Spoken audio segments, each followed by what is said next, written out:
Hi there, I'm Lisa Burkhart Worley of Pearls of Promise Ministries, and welcome to Pop Talk, the show where you never know what topics might pop up. We're here at the National Religious Broadcasters Convention in Nashville, Tennessee. We thank Overcomers Television for doing our production today, and you can watch this show on their YouTube channel, Overcomers TV. But you never know what topics will pop up, as we said. And today our show is going to be about Israel. And we're going to talk to someone who's going to tell us if it is safe to once again travel to Israel. I know you want to know that. So Michelle has the introduction. Thank you, Lisa. Our guest today is Jill Daly. Jill serves as the director of the Israel Ministry and Tourism Midwest region. She has the responsibility of promoting tourism to Israel in 12 U.S. states. Before joining the Israel Ministry Tourism in 2012, she served as an account manager for a brand marketing agency specializing in Christian community. Jill, I was actually supposed to travel to Israel last month, but the trip was canceled due to the war, of course. Can you describe how devastating the war has been and also what effect it has had on the tourist industry in Israel? Absolutely. So it's changed so much for all of us. It's changed lives, it's changed families, and it really, when the events and the attacks happened on October 7th, things changed dramatically. Before that, we were experiencing record-breaking tourism. We had more than we've ever had in the past, and October 8th, we had 26 tourists. But the bright light of that is that they are coming back. We have tourists that are coming back for solidarity trips. We have tourists that are coming back for volunteerism trips. And just those that are coming back because the land of Israel is a special place. In January, we were very happy to celebrate that we had 30% of our tourism returning. So it shows. It shows the importance of the land and the importance of celebrating Israel and standing with Israel. Wow. Yes, and we know that there's still fighting going on in Gaza, and of course the threat in the north, with Hezbollah. So we were talking about when you feel like it's safe. Jill, can you tell us a little bit about what you're experiencing when people are contacting you and they're talking about the fighting that's going on? How are you communicating with them? Because I know people are really interested. We want to be there as believers. We stand with Israel, so we really want to hear your thoughts on that. Of course, and really things have changed a lot. And I will be very upfront, very transparent that if we did not feel it was safe to allow tourists to come into Israel, we would not invite you to be there. We would not have you come. We would not have you be our guest in our country. However, it is safe. It's safe to be able to go. Those that were evacuated, they were evacuated to the places where the tourists go, because those are the places that are the safe places to go. Okay. So you really can still go. If you are comfortable going now, please, we invite you to come now. Support the industry, support the people that you know there, the people that you've made connections because you've been before, or just come if you haven't been before, because we are waiting to welcome you into the country. Wow. I have a friend that I made. I went to Israel twice in 2023, and I have a friend who's a tour guide, and he texts me on WhatsApp, and he just tells me how bad it is. He doesn't have any work. He can't provide for his family. And I'm just wondering how economically this war has affected the tourism industry and the hotels. And I think about the restaurants. There's so many people that we don't even think about perhaps when we're talking about what is going on over there. So how bad has it been for that tourism industry, including the hotels and things? Obviously, it's been very difficult. Like I said, we went from having record-breaking tourism to no tourism. So that means that those restaurants, that means those different sites within Israel, the bus drivers, the tour guides, they haven't had the opportunity to work because there hasn't. And this is just coming off of not having had the opportunity to work during the pandemic. So we were getting back to those numbers. We were actually surpassing where we were before the pandemic, which were record-breaking before then. So now we're in a situation where, yes, we're building again, we're rebuilding, and part of rebuilding and part of those that talk about that they stand with Israel, they support Israel. Supporting Israel is standing in Israel. Supporting Israel is coming to Israel, being a tourist, being able to come and be at these biblical places, to be able to show the volunteers the opportunities. And after the events of October 7th and the attacks on Israel, many of our citizens, they were called up to reserve duty, and they went into reserve duty. So where we're seeing the volunteerism is it's those opportunities for us as Christians, us as just citizens, to come and support and be able to help the farmers, to be able to harvest their fields, to be able to plant their fields. It's having that. So it doesn't mean that you have to come and do your entire trip to Israel and service unless you want to. If you want to spend 2 weeks, you're more than welcome to come and spend 2 weeks serving.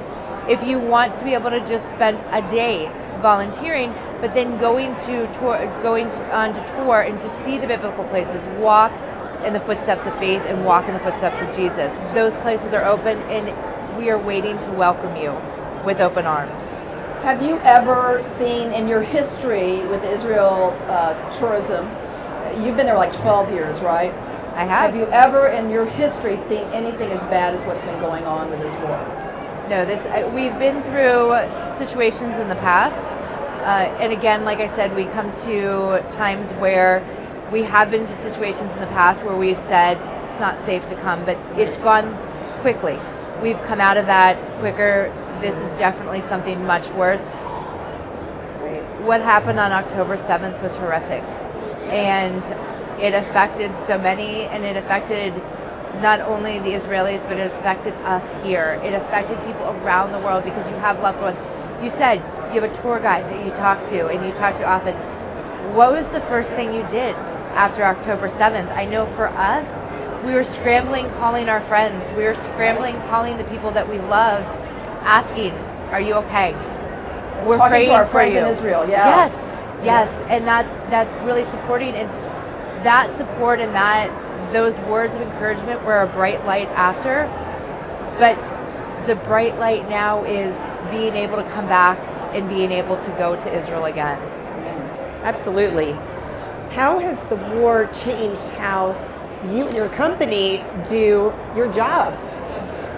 I mean, for us, a lot of it is education. It's Yeah. it's helping people to understand and to understand what's happening, what's Right. going on, and educating them that there are opportunities to come back. There's opportunities if you're looking for. I mean, I've gotten calls from people saying, "Hey, we really want to be able to serve Israel. We want to be able to come and volunteer. Right. What is that like?" Or I had a group that recently went. They went with their tour provider, their tour operator that planned the trip for. They were having trouble finding airfare and making sure that they had the proper connections to do that. And that group was determined. They went in January, determined they were not going to cancel their trip. They were still going. They had their flight canceled the night before they were supposed to go because of a snowstorm in Missouri. Geez. So instead of just saying, "We're not going to go," they rented vehicles and they drove 14 plus hours overnight because they were going to Israel. And they said when they got there, they felt safe, they felt welcomed, they felt loved by the Israeli people and appreciated for the fact that they came and they stood. Absolutely. Absolutely. So, Jill, can you explain how the Israel Ministry Tourism, the Ministry of Tourism works? Because you're actually a part of the Israeli government, right? We are. That is so cool. So what are your responsibilities? So we are actually the tourism board for the state of Israel. So we do the marketing and promotion of Tourist Israel. So it's really a lot of just talking and educating and helping people to see the importance of going. And it doesn't matter if it's somebody coming from a Christian perspective, a Jewish perspective, and they want to have that faith and heritage opportunity, or if it's somebody that's coming because they love history, they love culture and architecture, and they want to be able to come and see these places and these ancient places. There's something in Israel that touches all of us. It doesn't matter why you're going, but you are touched by the people, you are touched by the stones of the old city, by the Sea of Galilee, and being able to be on the Sea of Galilee and seeing that. So it's ancient history that comes alive, that we ourselves as Americans, I mean, we consider 200 years antique. We're talking thousands of years. So, Big difference. Yeah, and I imagine it's going to be especially special, if I can say that, to go back when you do go back, because we weren't sure if we'd get to go back, because I think there are a lot of people. I was talking to a friend of mine who's a docent at the Garden Tomb, and I said, when are you going back? And he said, I don't know, 2 years, 3 years. Now, he was putting a long time frame on it. So do you have the people to cover some of these sites there that are tourist sites? We do, and we're very lucky that we do have volunteers that are coming to help with those sites. We are very lucky that many of our soldiers that at one time were called up to reserves are able to be coming back, and they are being able to resume their place and their jobs in their everyday life. So, there are opportunities for them to be back and be able to work and do that. Since you're part of the Israeli government, are they saying, get the people back? It's just like, come on, putting a lot of pressure on you? They are in some kind of respect, but they understand the importance, and they understand the solidarity that many Americans feel with Israel. Here at NRB, we are so blessed with the support that we receive, so much so that our Minister of Tourism came and is here now because he saw the importance of this audience and this group and the investment to be able to invite them back. So he was at the opening session inviting the attendees to come back to Israel and to be able to experience it again. I know that I was invited to an Jerusalem prayer breakfast in May, so I thought, you must be getting better. Yes, we it need must to go to be that. getting better if they're starting to invite us to these events. And I know I'm going to a meeting while I'm here at NRB about a trip to Israel. So I'm open. I'm not afraid. Please come back. 'Cause having been there before, you know how you feel safe. You know how you feel when you're in the country. And I just encourage, if you haven't been, go and experience it, because you will come back and you will feel like you did, Lisa. You will feel how you felt coming back from Israel and that connectedness. It changes you too. It certainly does change you. You come back completely changed. We love the Jerusalem, or the Jewish Quarter. I mean, that was our favorite thing. I love going into the Jewish Quarter. And it's so funny because everybody always asks, what's your favorite place in Israel? And for me, it changes. It changes where I am in my life, where I am spiritually, and where I connect the most. So sometimes it's that connection at the Sea of Galilee and being out there and being able to pray and know that, like, Jesus calmed the storm. This is where Jesus and his disciples were. Or it's being able to be in the ancient city of Jerusalem and being at the Western Wall and being able to pray and pray for my friends, pray for my family, and pray. So it changes all that. It's asking, who's your favorite child? Right. Nobody has a favorite child. Right. Well, we might have a favorite child. We just don't want to admit it. But that's Israel. Yeah, it is. And I remember one time asking my friends to give me their prayer requests, and I would put them in the wall. And I didn't realize how much I was going to get, how much, people were going to respond to that. A lot. I had like 40 little pieces of paper that I was trying to put in the little crevices on the wall. But it was special to be able to do that for my friends. Yes. So, You know what happens to those? I know they keep them. They keep them. They collect them, because you have millions of tourists that are coming every year. They're putting those, and nobody puts just one. You're praying for, they collect them carefully and they bury them on the Mount of Olives. Yes, I thought that was so special when I heard it. I thought these prayers do not, get burned up. They do They're not. around for a long, long time. So thank you so much. Yes, thank you so much, Jill. We hope that tours will once again make their way to Israel and people will experience the beauty as well as the history of the Jewish people in the land that makes Israel so special. If you want to know more about the Israel Ministry of Tourism, their web address is www.gov.il. From promos and commercials to full-length shows, Horizon Media Studios can script, voice, and fully produce programming for television, streaming, and other media. For 15 years and 250 ministries, this Christ-centered 501c3 nonprofit ministry is dedicated to high-quality production and helping other nonprofits produce media. Horizon Media Studios is seeking new ministries to feature. Tell us your story, 561 313 3165.